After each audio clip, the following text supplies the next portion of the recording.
পৰম শ্ৰদ্ধাৰ ভক্তি সুধা সন্ধানী সত্ৰৰ আজি শুকুৰবৰীয়া প্ৰাৰ্থনা সভাৰ অনুষ্ঠানত উপস্থিত হোৱাৰ মুহূৰ্তলৈকে সমস্ত বাবাই চৰণত আমি ভক্তিভাৱে নিবেদন জনাইছো।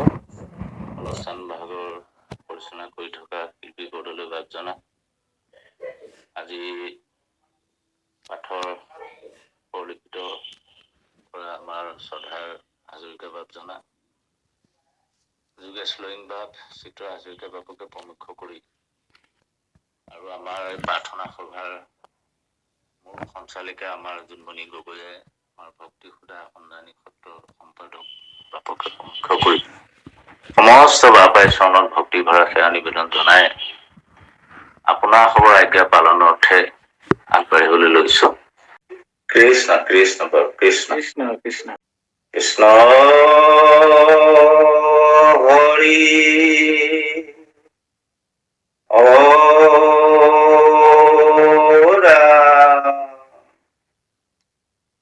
কৃষ্ণ শংকৰ গুৰু হৰি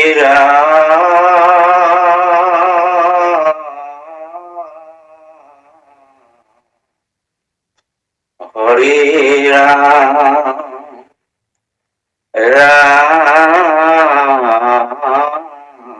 ৰাম ৰাম কৃষ্ণ। শ্ৰীকৃষ্ণায় নমঃ নমঃ কৃষ্ণ শ্লোক। এ মুক্তাপি নিস্পৃহা পদ সন্মূলিত নন্দদান ইয়ামাস্থায় সমস্তক মণিং কুর্বন্তি সেবসে তান ভক্তানপি তাংস ভক্তিমপি তং ভক্ত প্রিয়ং শ্রীহরি বন্দে সন্তমর্থেনো দিবসং নিত্যং শরণং ভজে নিত্যং শরণং ভজে। কৃষ্ণ আমাৰ মহিমাৰ পৰা আছিলে 527 পৰা হ'ব। কৃষ্ণ হাজৰিকা বাপ কৃষ্ণ আগবাঢ়ো। কৃষ্ণ মাধৱ কৃষ্ণ কৃষ্ণ। কৰ্ণাঞ্জলি ভৰি পিয়া হৰি চৰিত্ৰ অমৃত হৰি ৰণিকত পাৱে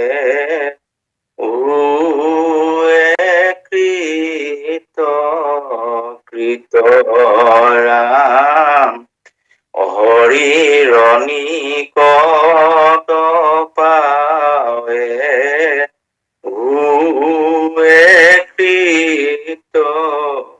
কৃত মাধৱৰ নাম গুণ কীৰ্তন কৰিয়া হৰি কপাৱয় সুখে মায়া কতৰিয়া ৰাম হৰি কপাৱয় সুখে মায়া কতৰিয়া। কৃষ্ণ কৃষ্ণ কৃষ্ণ কৃষ্ণ কৃষ্ণ। এয়া নামঘোষাৰ পদচন্দৰ বিশেষকৈ মহিমা। মহিমা মানে অকল নামৰে মহিমা নহয়, নামৰ মহিমা লগে লগে নাম লওঁতাজনৰ কি মহিমা হয় বা নাম লওঁতাজনৰ কিখিনি কাৰ্য সম্পাদন হয়, এই সকলোখিনি মহিমা ইয়াত প্ৰকাশ কৰিছে। ইয়াত আমাৰ বাপজনে গাইছে যে কৰ্ণাঞ্জলি ভৰি পিয়া হৰি চৰিত্ৰ অমৃত হৰিৰ নিকট পাৱে হয় কৃতকৃত। কৰ্ণাঞ্জলি মানে কৰ্ণখনক এখন অঞ্জলিৰ লগত তুলনা কৰিছে। হাত যেনেকে দুই হাত একেলগ কৰি আমি পানী পিওঁ কেতিয়াবা, ঠিক তেনেকৈ আমাক গানখনো তেনেকুৱা এখন অঞ্জলি সদৃশ। গতিকে হৰিৰ যিবিলাক গুণ নাম লীলাজক চৰিত্ৰ আছে, সেইবিলাক যেতিয়া সাধু সংগত ভক্ত সমস্তই সেইখিনি কীৰ্তন কৰিব বা চৰ্চা কৰিব, সেইখিনি একান্ত মানে কাণ দি তাক শুনিবলৈ কৈছে।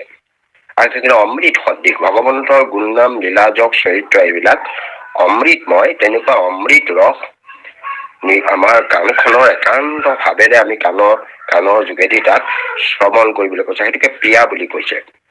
কিছুমান বস্তু আমাৰ মুখেৰে পিওঁ, এয়া কাণেৰেও পিব পাৰি। যে পিউ পিউ পিউ অমীয়া মাধুৰী যেনেকৈ আছে, তাতো সেই মানে কাণেৰে পিয়া কথাই কৈছে। ইয়াৰ কাণখনেৰে ভগৱন্তৰ গুণনাম লীলাজক চৰিত্ৰ অমৃতময়। সেই অমৃতময় গুণনাম লীলাজক চৰিত্ৰ কৰ্ণাঞ্জলি ভৰি পান কৰাৰ কথা কৈছে। কৰিলে কি হব? হৰিৰ নিকট পাৱে হোৱে কৃত। হৰিৰ নিকট মানে ওচৰ, হৰি একেবাৰে ওচৰ পাই যাবগৈ। এই নামেৰে আপোনাক ভগৱন্তৰ ওচৰলৈ লৈ যাব। আৰু কৃত মানে, কৃতটো হল যিটো কৰা হৈ গৈছে, সেইটোকে কৃত বুলি কয়। ইংৰাজীত ক'ব কাৰণে দান, তাৰমানে যিটো কৰা হৈ গল। আৰু কৃত যিটো কৰিবলগীয়া কথা। এটাকে দুইটা লগ লাগি কৃত হৈছে। এটা আমি কৰিবলগীয়া, আমি কৰিলো কৃত, আৰু আন এটা হল কৃত্য, সেইটো হল যিটো আমাৰ কৰিবলগীয়া। যেতিয়া কৰিবলগীয়া কামটোকে যেতিয়া কৰা হৈ যায়, তেতিয়া কৃত হৈ যায়। আচলতে আমাৰ যিটো কৰিবলগীয়া কাম, সেইটো আমি কৰিলো কাৰণে আমি কৃত হলো। কৃত হলো কেলে? আমাৰ সন্তোষিত হৈ গলো। আমাৰ কোনো মানে আমাৰ কাৰ্যত কোনো ধৰণৰ বিসংগতি হোৱা নাই, যাৰ কাৰণে আমি হৰিৰ ওচৰলৈ যাব পাৰিম। সেইকাৰণে এইটো কৃত শব্দটো প্ৰয়োগ কৰিছে। আমি যিটো কৰিবলগীয়া ঈশ্বৰৰ নাম লবলগীয়াটো আমাৰ কৃত হয়, সেইটো কাম আমাৰ। লগতে মানৱ জীৱন লাভ কৰিলে ঈশ্বৰৰ নাম লবলগীয়াটো আমাৰ প্ৰকৃত উদ্দেশ্য। আৰু সেইটো কৰিলেই, সেইটো কৰিবলগীয়া কথাটোকে যেতিয়া কৰা হৈ যায়, তেতিয়া তেওঁ মানে কৃত হৈ যায় নিজে। অৰ্থাৎ ভগৱন্তৰ ওচৰতো হয়, আনৰ ওচৰতে হওক, সমস্ত ওচৰতে তেওঁক কৃত হৈ যায়। এনেকে হৰিৰ ওচৰ পাই যায়গৈ। ঈশ্বৰৰ নাম লওঁতে অমৃতময় নাম শুনোতে হৃদয় আনন্দৰ ৰসেৰে ভৰি যায়, আৰু লগে লগে তেওঁ নিজে নভবাকৈ হৰিৰ ওচৰ পাই যায়গৈ। মাধৱৰ নাম গুণ কীৰ্তন কৰিয়া, হৰিক পাৱয় সুখে মায়া কটৰীয়া।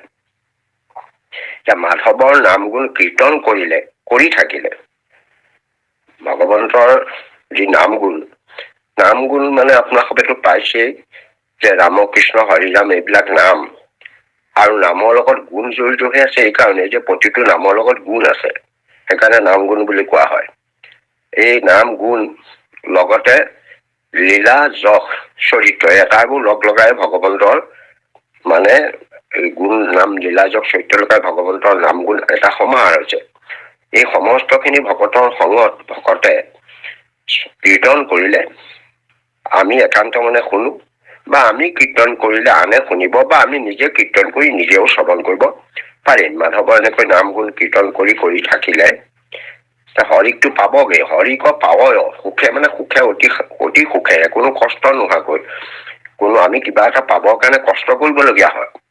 জংঘল কাটি গৈ কিবা এটা পাবগৈ, বা ঈশ্বৰক পাবৰ কাৰণে কোনোবাই তপস্যা কৰিছে, তাত সুখ নাই, বহুত কষ্ট আছে। কাৰণ তপস্যা কৰাটো ইমান সুখৰ কথা নহয়, বা দান দিয়াটো বৰ সুধা কথা নহয়। বা অন্যান্য যিবিলাক নীতি নিয়ম আছে, সেইবিলাকত যথেষ্ট খৰচী, টকা পইচা তাত যথেষ্ট কষ্টদায়ক। কিন্তু ইয়াত কোনো কষ্ট নকৰাকৈ অতি সুখেৰে হৰিক পাবগৈ।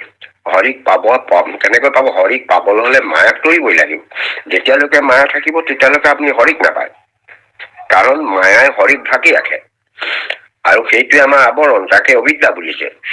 এতেকে মায়াই আৱৰণ, এই যেনেকে বস্তুক আৱৰি সেইটো মোহৰ মায়া জানা নিষ্ট কৰি, অবস্তুক দেখাবলৈ বস্তুক আৱৰি সেইটো মোহৰ মায়া জানা নিষ্ট কৰি। মায়াৰ কামেই হৈছে ভগৱন্তক আবৃত কৰি পেলোৱা, আমাৰ পৰা পৃথক কৰি দিয়া, আমি নেদেখা কৰি দিয়া, আৰু লগে লগে আন বস্তুটোক আমাক মানে দেখুৱাই দিয়া। এখন যেনেকৈ বিচনাখনত পাৰি থলে, বিচনা চৰাখনে দুটা কাম কৰে। এটাৰ তলত থকা টচকখন ঢাকি পেলালে, অৰ্থাৎ আমি টচকখন নেদেখা হৈ গলো।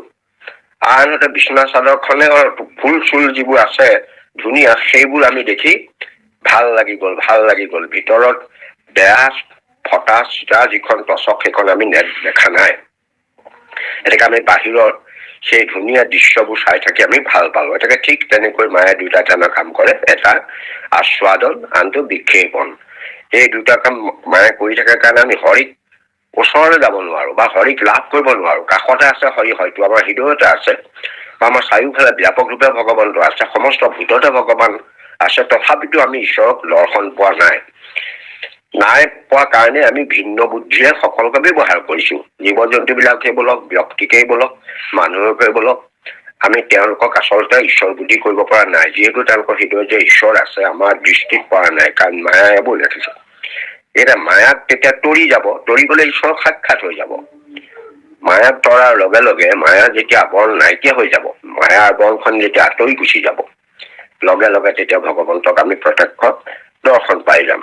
হৰিক পাৱয় সুখে মায়াক তৰিয়া। কৃষ্ণ বাপ যাওকচোন। কৃষ্ণ কৃষ্ণ।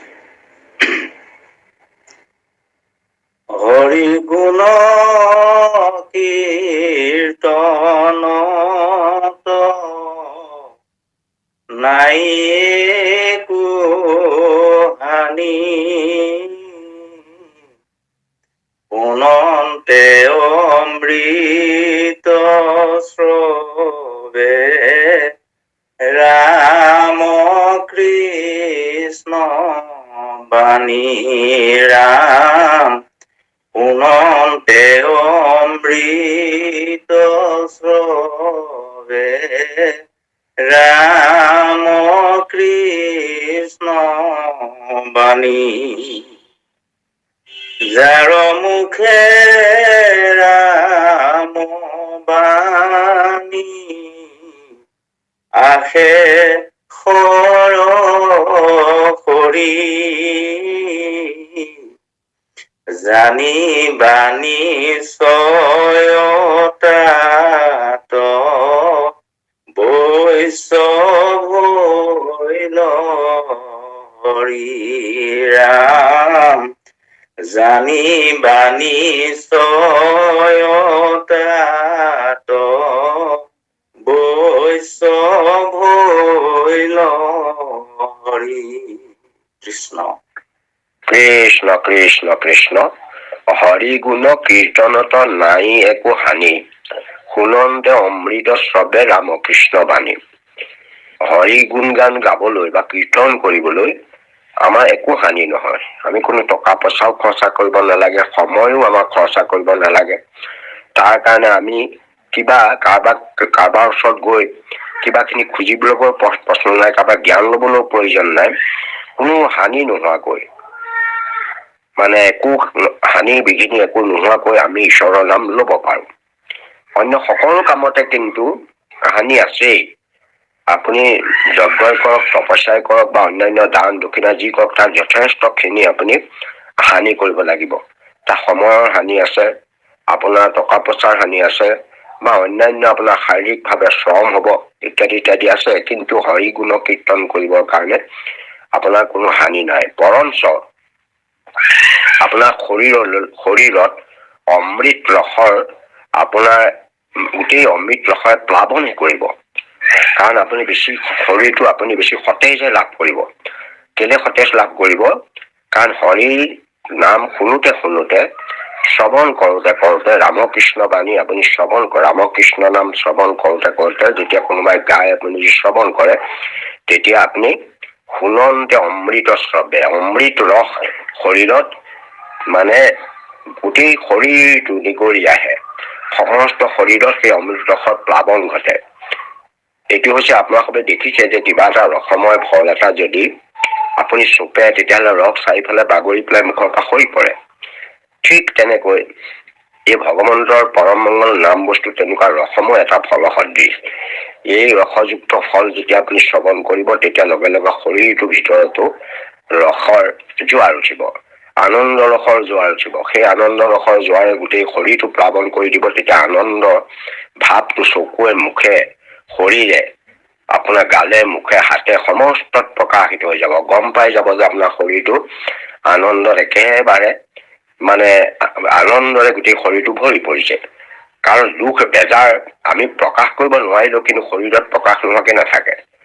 দুখ প্ৰকাশ হলেও হয়তো চকু পানী ওলাব বা কিবা এটা হব, গোটেই শৰীৰটোত কম্পন এটাকে উঠিব, কিবা এটা উঠিব।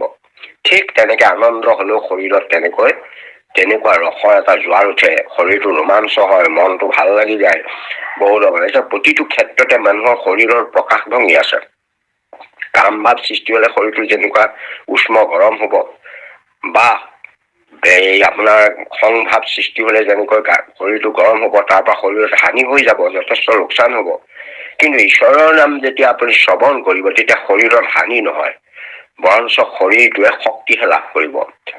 শৰীৰটোত কোনো ধৰণৰ শক্তি ক্ষয় নহয়, শক্তিহে লাভ কৰিব। সেইকাৰণে ইয়াত অমৃত চবে বুলি কৈছে। যেনেকৈ অমৃত খালে মানুহৰ নমৰে, মানুহৰ দুখ বেদনা সমস্ত নাইকিয়া হৈ যায়। ভগৱন্তৰ অমৃত হাতে স্পৰ্শ কৰাৰ লগে লগে আপোনালোকৰ জাম্বৱন্তৰ দেখিছানে, লগে লগে শৰীৰটো আকৌ ধুনীয়া হৈ গল। ভৈলন্ত নিৰ্জ জাম্বৱন্ত মহাবীৰ। এতেকে ভগৱন্তৰ হাতেৰে, অমৃতৰ হাতেৰে যেতিয়া তেওঁ শৰীৰটো মোহাৰি দিলে, দিয়াৰ লগে লগে তেওঁ শৰীৰটো আকৌ সেই ৰোগ ব্যাধি য'ত দুখ পাইছিল সেইবিলাক নাইকিয়া হৈ গল। ঠিক তেনেকৈ ঈশ্বৰৰ নামতো অমৃত আছে। সেই অমৃত যেতিয়া শৰীৰত চৰিবলৈ আৰম্ভ কৰিব, ৰস শৰীৰটোত প্ৰবাহিত হবলৈ আৰম্ভ কৰিব, তেতিয়া শৰীৰটো সতেজ হৈ পৰে, দুখ বেদনা নাইকিয়া হৈ যায়, মন আনন্দত ভৰি পৰে। সেইটো অৰ্থ ইয়াত প্ৰকাশ কৰিছে। যাৰ মুখে ৰামবাণী আহে সৰসৰি। সৰসৰি মানে আপুনি কিছুমান কাম আমাৰ খৰখেদাকে নিজে নিজে আহে। সৰসৰি আহে মানে আপুনি ভাবিব নালাগে, ৰাম নে ৰাম কৃষ্ণ কম নে ৰাম হৰি কম, এনেকুৱা হয়তো কোনোবাই ভাবিলেহে নাম আহে, বা কোনোবাই চালেহে নাম আহে, কোনোবা কাৰোবাক ভকতক দেখিলেহে নাম আহে। কিন্তু কিছু লোক আছে যি কামেই নকৰক, তেওঁ যেনেকুৱা কামেই নকৰক, নামটো কিন্তু সৰসৰি মুখেদি প্ৰকাশ হৈ থাকে, মুখেদি ওলাই থাকে। হয়তো তেওঁ আপোনালোকে দেখিছে, এজন ভকত আছিল গুৰুদেৱসত, তেওঁ মানে ৰামেই বুলি থাকে। তেওঁ এনেকুৱা হৈ গল যে শৌচ কৰিবলৈ যাওঁতেও তেওঁ ৰাম ৰাম ৰাম ৰাম কৈ থাকে। এনেকে গুৰুজনে কৈছে যে তোমালোকে ঈশ্বৰৰ নাম লবা, কিন্তু কিছুমান কাম কৰোতে ঈশ্বৰৰ নাম মুখখন স্পষ্ট নকৰাকে লবলে ভাল। আৰু মুখ মেলিলে হয়তো মুখেদি দূষিত বায়ু সোমাব পাৰে। শৌচ প্ৰস্ৰাৱ আদি কৰোতে মানুহে মুখখন জপাই লব লাগে, কেলে যাতে কোনো দূষিত বস্তু বা বীজাণু আদি মুখেদি প্ৰৱেশ কৰিব নোৱাৰে। কিন্তু তেওঁ মুখখন মেলি ৰাম ৰাম কৈ থাকে। কোনোবাই আহি ভকতক সুধিলে, তেওঁ কলে যে ঠিক আছে বাৰু, মই আজিৰ পৰা নকওঁ। সে পাছত তেওঁ কিন্তু নোৱাৰিলে মানে নিজে নিজে আহি গুচি যায়। তাকে সৰসৰি অহা বুলি কয়, যিটো আপুনি নভবাকৈ আহি যায়, বাধা দিলেও আহি যায়, নকওঁ বুলি কলেও মুখত প্ৰকাশ হৈ যায়। সেইটোকে হৈছে সৰসৰিকে অহা। সেইটো ৰামবাণী, ৰাম নাম, ৰামকৃষ্ণ নাম, যাৰ সৰসৰি মুখেদি প্ৰকাশ হৈ থাকে। জানিবা নিশ্চয়তাতো বৎস বহিলা, তেওঁৰ প্ৰতি হেনো ভগৱন্তৰ তেওঁৰ ওচৰত বৎস হল। বৎস হল মানে ভগৱন্তৰ তেওঁ মানি ললে, তেওঁ ভকত বুলি। কাৰণ ভকতক ভগৱন্তই শ্ৰেষ্ঠতা আসন দিয়ে। ভকতক হীন বুলি বাক লাগে দৰ, কেনেমতে ভাঙিবৰ ভকত জগত। এনেকে ভকত মোৰ প্ৰিয় বুলি কৈছে। ভকতক মোতকে ভকত শ্ৰেষ্ঠ। সদায় মই ভকতৰ নাম লওঁ। মোৰ নাম ভকতে লয়, কিন্তু মই ভকতৰ নাম লৈ থাকো। সেইকাৰণে ভকতৰ ওচৰত ভগৱন্ত বৎস হৈ যায়। কাৰণ ভগৱন্তৰ প্ৰিয় বস্তুৰ নাম। এনেকে প্ৰিয় বস্তুৰ নাম, ভগৱন্তই যাৰ নাম ভাল পায়, সেই নাম যিজনৰ মুখত সৰসৰি আহি থাকে, ভগৱন্তৰ তেওঁৰ ওচৰত আৰু বৎস হবই, ভগৱন্তৰ তেওঁৰ দাস হবই। এইটো তাত কোনো সন্দেহ নাই। কৃষ্ণ। যাওকচোন বাৰু কৃষ্ণ। হৰি যাৰ বৈষ্ণৱ হৈল, তাৰ কি বা ৰৈল, হৰিৰ কৃপাৰ পাত্ৰ, সিজন হৈল ৰাম। হৰিৰ কৃপাৰ পাত্ৰ, সিজন হৈল। ৰাম কৃষ্ণ নামৰ কল্লোলৰো শুনি বেংকা মোৱা যমদূত পলাৱে আপুনি ৰাম বেংকা মোৱা যমদূত পলাৱে আপুনি। কৃষ্ণ কৃষ্ণ কৃষ্ণ। এতেকে যাৰ মুখত ভগৱন্তৰ পৰম মংগল ৰামকৃষ্ণ নাম সৰসৰি আহি থাকে, তেওঁ ইচ্ছা নকৰিলেও আহে আৰু নাম নলওঁ বুলি ভাবিলেও আহে, তেতিয়া তেওঁৰ ওচৰত ভগৱন্তৰ বস্তু নিজে বৎস হয়।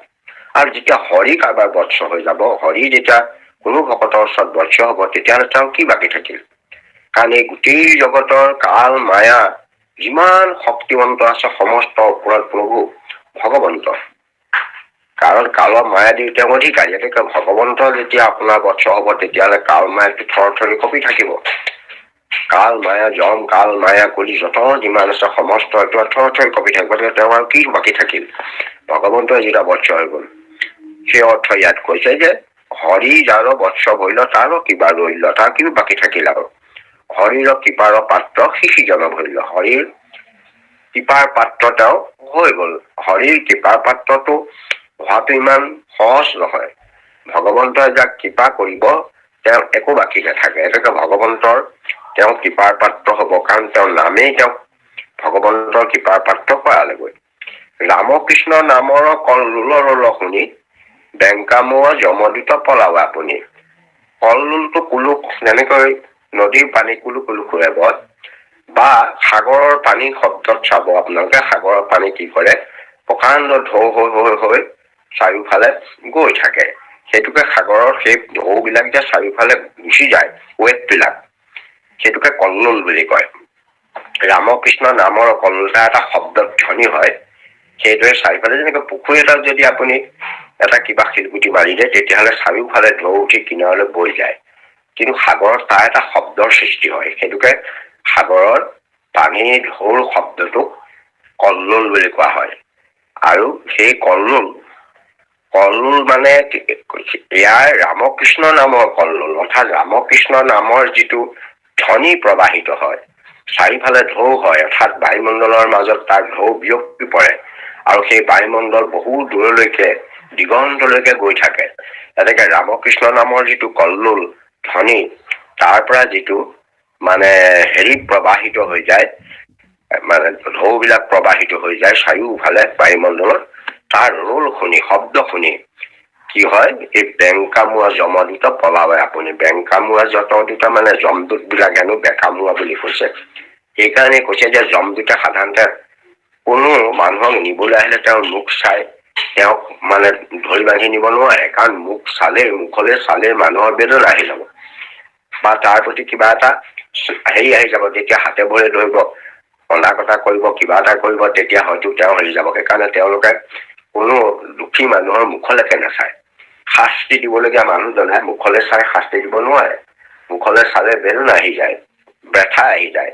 সেইকাৰণে বেংকাত মোৱা যত বুলি কৈছে যে যমদূত বিলাকে নিবলৈ আহোঁতে কাৰো মুখ চাই নিয়ে, তেওঁলোকৰ দুখ চাই নিয়ে। অৰ্থাৎ তেওঁলোকে কি কি দুখ কৰিছে, কি কি পাপ কৰিছে, সেইটোৰ ওপৰতহে তেওঁ ক্ৰিয়া কৰে। মানুহজন যদি ডাঙৰ পদবী হব পাৰে, কোনোবা ডাঙৰ ৰাজনীতিবিদ হব পাৰে, দেশৰ ডাঙৰ নেতা হব পাৰে, এনেকে সেইটো দিশ চাই তেওঁলোকক ধৰিবলৈ নাহে। তেওঁলোকক ধৰিবলৈ অহা কামটো তেওঁ কি পাপ কৰিছে, তেওঁ কি দুখ কৰিছে, কি বেয়া কাম কৰিছে, সেইটোৰ ওপৰত ভিত্তি কৰি তেওঁলোকে আহে। অৰ্থাৎ সেইকাৰণে তেওঁলোকে মুখ চাই, ব্যক্তি চাই, ক্ষমতা চাই, এইবিলাক চাই তেওঁলোকে নাচায়। তেওঁলোকৰ দুখ পাপ বিলাক চাই আহে। সেইকাৰণে তেওঁলোকক বেংকামোৱা যমদূত বুলি কৈছে। বেংকামোৱা যমদূত বিলাক মানে এই কল্লোল শুনি, এই হৰি নামৰ ধ্বনি যিটো চাৰিওফালে প্ৰবাহিত হৈ যায়, ঢৌ চাৰিওফালে বিয়পি যায়, সেই ঢৌৰ কল্লোলৰ ৰোল শুনি শুনি তেওঁলোক কি কৰে, পলাই গুচি যায়, ৰৈ থাকিব নোৱাৰে, বিৰাট ভয় কৰে। সেইটো অৰ্থত কথা কৈছে যে ঈশ্বৰৰ নামৰ ধ্বনি আছে। ধৰক আমি এইখিনিতে ঈশ্বৰৰ নামটো ললো, নাম লোৱাৰ লগে লগে আমাৰ আজিকালি ল'ৰা ছোৱালীবিলাকে স্কুলত পঢ়িবলৈ পাইছে শব্দৰ ধ্বনিটো কেনেকে গ'ল, আপোনাৰ কাণলৈ কেনেকে যাব বা অন্য ফালে কেনেকে যাব। আমি নামটো উচ্চাৰণ কৰাৰ লগে লগে সেই নামৰ ধ্বনিয়ে বায়ুমণ্ডলত চাৰিওফালে ঢৌ সৃষ্টি কৰিলে। সেই ঢৌ গৈ গৈ গৈ গৈ আপোনাৰ কাণৰ পৰ্দাত লাগিল, আপুনি কথাটো শুনিলে। ঠিক তেনেকৈ ঈশ্বৰৰ নামৰ যদি ভকতৰ মুখত তেনেকৈ শব্দ ওলাই, তেতিয়া তাৰ এটা কল্লৰ ধ্বনি ওলাই। সেই শব্দৰ ধ্বনিৰ পৰা গৈ সি বায়ু চাৰিওফালে প্ৰবাহিত কৰি বৈ গৈ গৈ গৈ গৈ চাৰিওফালে তাক সেই অঞ্চলটোলৈ আৰু কোনো যমদূত প্ৰৱেশ কৰিব নোৱাৰে, কাৰণ নামৰ ধ্বনিয়ে তেওঁলোকক দূৰলৈ মানে ভগাই দিয়ে, পঠাই দিয়ে। সেইকাৰণে কৈছে যে নাম ললে চাৰিওফালে এটা কল্লোল প্ৰকাশিত হয়। আমি নাম লোৱাজন অকল নিজৰে নহয়, সেই নামৰ ধ্বনি যিমানলৈকে যায় সিমানলৈকে সি ক্ৰিয়া কৰে। সেই অৰ্থত ইয়াত প্ৰকাশ কৰিছে কৃষ্ণ।